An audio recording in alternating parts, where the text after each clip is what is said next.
Bueno, pues hoy tenemos con nosotros a Leticia Santos, alcaldesa de Moaña. Bienvenida, Leticia. Muchas gracias. Una década ya al frente del concello de Moaña, casi nada. No sé si pensaste que llegarías tan lejos en la andadura política. Bueno, cando me decidí presentar as primeiras eleccións no 2015, pois foi despois de ter o apoio, non, da miña familia, das amizades e, por suposto, da militancia do BNG, non, que me impulsou a tomar esa decisión e, afortunadamente, creo que saiu bastante ben. Desde logo, eu estou moi contenta de ter aceptado o reto e de ter sido capaz, non, de desenvolver un proxecto tan importante para Moaña nestes 10 anos. No solamente en estancia, en tiempo, sino también en resultados, porque en las últimas elecciones obtuviste mayoría absoluta. Sí, foi un fito histórico, ademais, en Moaña, en todo o que vai da democracia, aínda ningún alcalde ou alcaldesa son a primeira, pero ningunha alcaldía repetira máis de 2 mandatos, non? Entón, para min foi algo simbólico conseguir o terceiro mandato e, ademais, conseguir, non, que a veciñanza nos vise como equipo indiscutible que debía de seguir a liderar, pois, o goberno moañés, non? E nos concedeu, sí, unha maioría de 10 persoas, que é, bueno, pois, moi importante para nós. Hasta ese momento estuviste en coalición con el Partido Socialista, era evidente la sintonía con la portavoz del Partido Socialista en ese momento, pero no sé si el hecho de no tener esa mayoría absoluta impidió poder a lo mejor llevar a cabo proyectos que sí eran propios del BNG. A verdade é que os 2 primeiros mandatos foron en coalición co PSOE e temos que decir que foi unha relación cordial, unha relación centrada en sacar adiante as propostas do pacto de goberno, que era onde se definía o proxecto de goberno. Bueno, pois a verdade é que foi ao principio fomos engranando, non? E logo a verdade é que resultou moi ben en canto a unha capacidade de traballo conxunta, que creo que deu tamén un exemplo de que, aínda sendo forzas distintas, poñendo por diante o benestar da veciñanza, fomos quen de conseguir cousas importantísimas.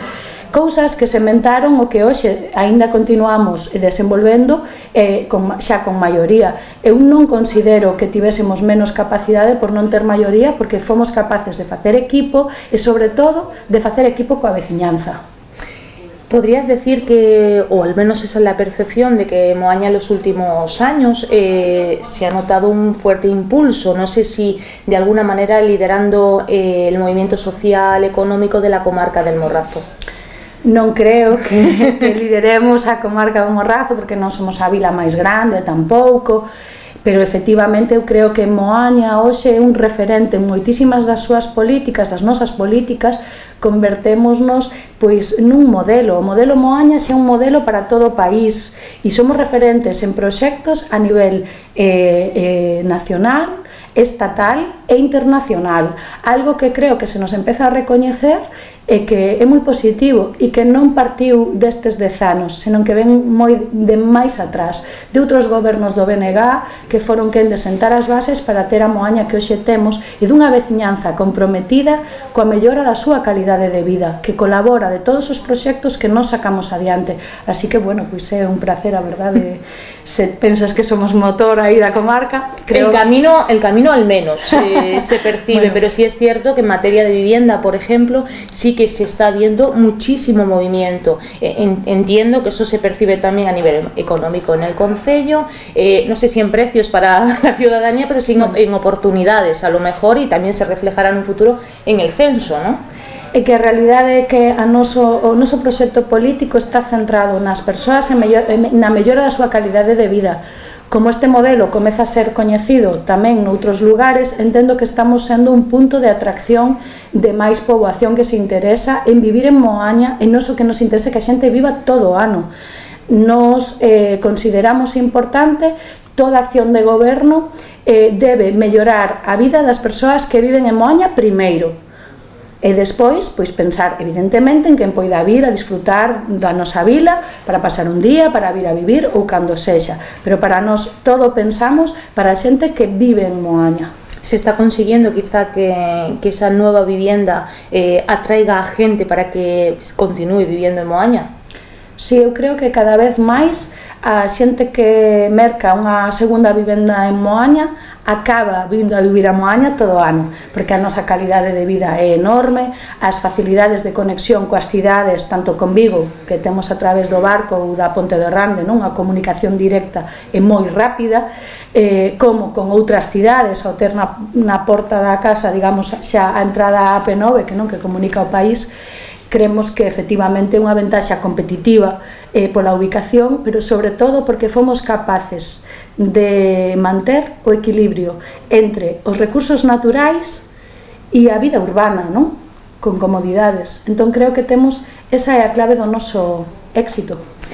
¿Qué opinas, alcaldesa, del flujo turístico? Esta polémica que lleva varios años en la calle, que bueno, que imagino que continuará.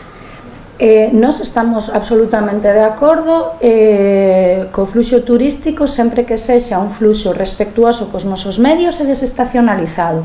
Nós, desde o Goberno, como levamos 10 anos impulsando unha estrategia turística centrada na preservación dos recursos naturais, na posta en valor do noso patrimonio e signos de identidade como un signo de distinción e que engade calidade á nosa oferta turística e, como sabes, con moitísimos eventos durante todo o ano para atraer poboación de outros lugares que veña a disfrutalos.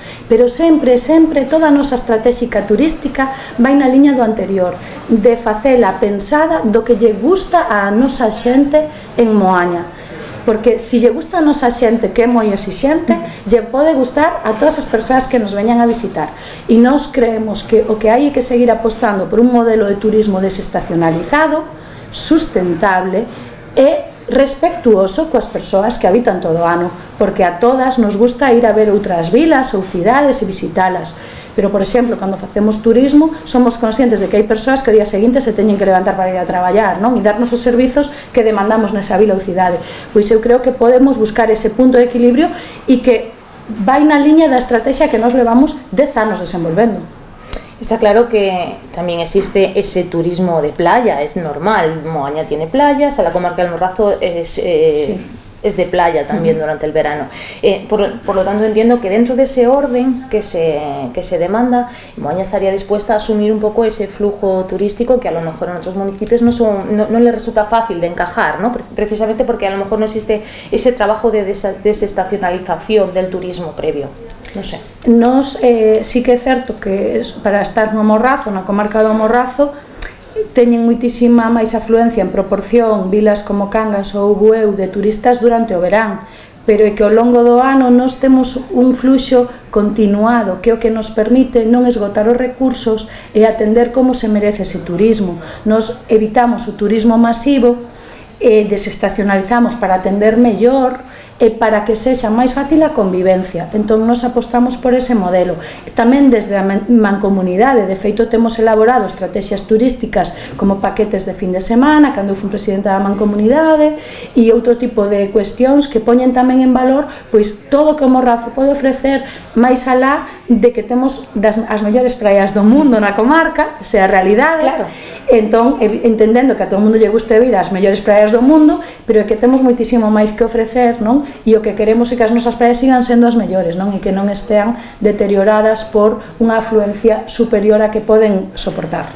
Dentro de esa apuesta también por el tejido turístico, ¿entraría dentro de sus planes a lo mejor solicitar más banderas azules? En Moaña ya cuenta con la del CON, pero no sé si a futuros a lo mejor tiene previsto ampliarlo. A realidade de solicitar máis bandeiras azuis radica na dificultade de atopar as persoas socorristas suficientes para poder manter o servizo de socorrismo que exixe a bandeira azul. Como sabes, nos non só temos servizo de socorrismo na praia do Con, temos tamén na praia da Xunqueira, aínda que non pedimos a bandeira azul, e garantizamos unha calidade de auga excelente en todas as nosas praias, e ademais con ese servizo de socorrismo, como temos embarcación, podemos prestar a asistencia casi inmediata en calquera areal. Entón, nos non pedimos a bandeira azul, pero desde logo sí ofrecemos os mesmos servizos que damos na praia de bandeira azul, co equipo de socorrismo, co equipo de de cadeiras adaptadas para as persoas con mobilidade reducida, axudámosles a entrar na auga, temos cadeiras anfibias, incluso muletas, temos de todo. Entón, nos damos os mesmos servicios, inda que non temos o distintivo, porque nós o que queremos é, primeiro, dar os servizos, garantilos, e o do distintivo é un recoñecemento que nos interesa, que nos sitúa internacionalmente, pero para nós o máis importante é que a nosa veciñanza poida ir segura ás praias e disfrutar dos mellores servizos nos areais, que moitos dos nosos son urbanos, non? Entón, pois, o disfrutan persoas de todo tipo. Si hay algo por lo que la alcaldesa de Moaña sea reconocida por su insistencia reivindicativa, por su demanda de una sanidad pública en unas condiciones adecuadas para los pacientes, ¿renuncias al FIS que de momento la Xunta dice que se va a instalar en Cangas, en la zona de Arrúa, o continúas con esa demanda de que pueda ir a Moaña? Bueno, nós somos reivindicativos porque o noso papel como administración local, eu como alcaldesa de Moaña, entendo que debo e teño a obriga de defender os dereitos da miña veciñanza fronte a todas as administracións. Neste caso, a Xunta quitounos un servicio que tiñamos hasta o 2020 coa excusa da pandemia e non nos lo devolveu. Entón, como alcaldesa, vexome na obriga de defender ese dereito da miña veciñanza a ter urxencias na súa vila. De feito, sigue existindo o PAC de Moaña. Entón, nese sentido, é polo que, bueno, nos seguimos coa loita hasta que as consigamos, non pode ser de outra maneira.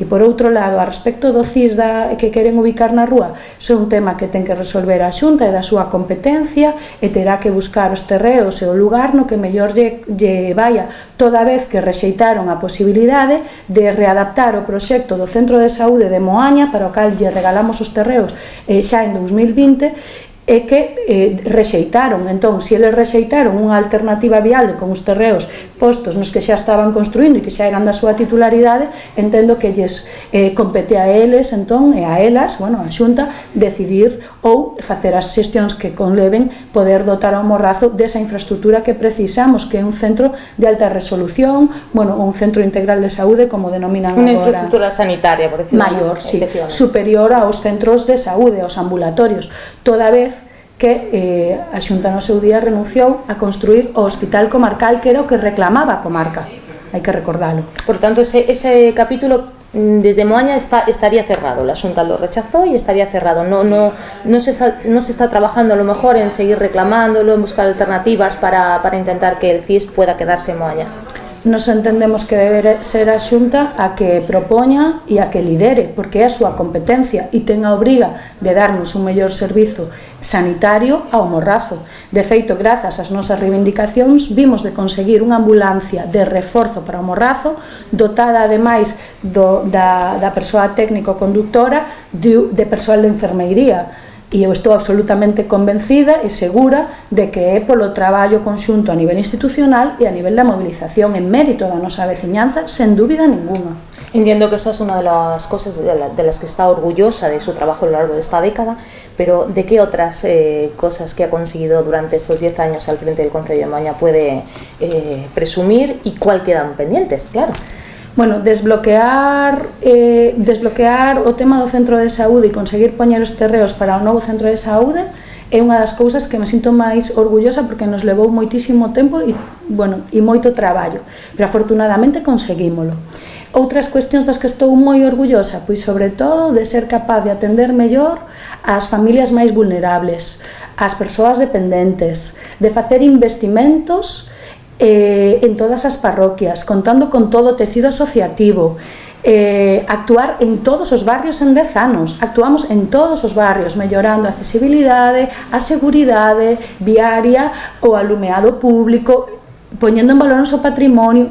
Bueno, é que temos feito xa de todo e vamos a seguir facendo, porque é necesario que transformar Moaña vai nos a levar aínda un pouquiño máis de tempo, pero sobre todo eu o que teño é moitísima ilusión por os proxectos nos que estamos a traballar, porque hai que contar todo o feito, pero tamén o que nos queda por facer, non? Que pro que a veciñanza nos deu 4 anos máis, entendo, e estamos culminando xa a rehabilitación do conxunto museístico das carpinterías de Ribeira da Seara, estamos xa tamén traballando para desbloquear o paseo da Seara, non? Toda vez que queremos xa, unha vez queden rehabilitadas as carpinterías e queden retranqueadas, poder continuar ese paseo, non? Que conectaría xa a nosa parroquia de Meira con Cangas, non? Grazas tamén á obra do Camiño Real. Temos tamén proxectos tan importantes como dotarnos da segunda escola infantil, non? En Domaio, ademais que queremos poñela en Domaio, revitalizando esa parroquia que creemos que é fundamental. E tamén, bueno, pois para nós unha cousa que primordial foi que conseguimos o centro de saúde que está nas rúas Elisa de la Peña, que sabes que desenvolvimos urbanísticamente a zona de Sisalde para poder dotalo, e xusto enfrente imos construir o auditorio, por fin, o auditorio para Moaña. Non temos aínda contestación por parte da Xunta para cofinanciar esa importante obra, mentras que en outros lugares si o fixo. Nós non temos aínda nin cita co conselleiro, a pesar de ter a pedido en varias ocasións de Cultura para tratar o asunto, pero gracias a resolver o problema da débeda do Concello, ter débeda cero na actualidade sin subir impostos e facendo todo isto que contei, pois temos, hoxe somos donas e donos do noso destino e temos a capacidade de hipotecarnos para construir esa importante infraestructura, o auditorio municipal, as primeiras vivendas de alugueiro social da nosa vila, case da comarca, non? Gananos hai Cangas, pero case da comarca, 10 vivendas de alugueiro social, algo que é fundamental agora mesmo, e tamén dependencias municipais para o arquivo, que creemos que é fundamental. Entón, a verdade é que todo o que nos queda por facer é un montón de cousas e ademais estou absolutamente convencida que así imos a conseguir, porque temos o mellor equipo posible, temos equipo no Concello, pero sobre todo facemos equipo coa nosa xente, coa veciñanza, que é o mellor que ten Moaña, desde logo. Pues volveremos a hablar de lo que se haga en un futuro también aquí en esta casa. Muchísimas gracias, alcaldesa de Moaña, Leticia Santos. Moitas gracias a vos pola oportunidade de convidarme a falar pois desta década de mandato que se di pronto, pero bueno, sí que houve cambios evidentes, non? Unha moza de 30, ahora xa unha muller de 40. Bueno, pero todo ben. Muchas gracias.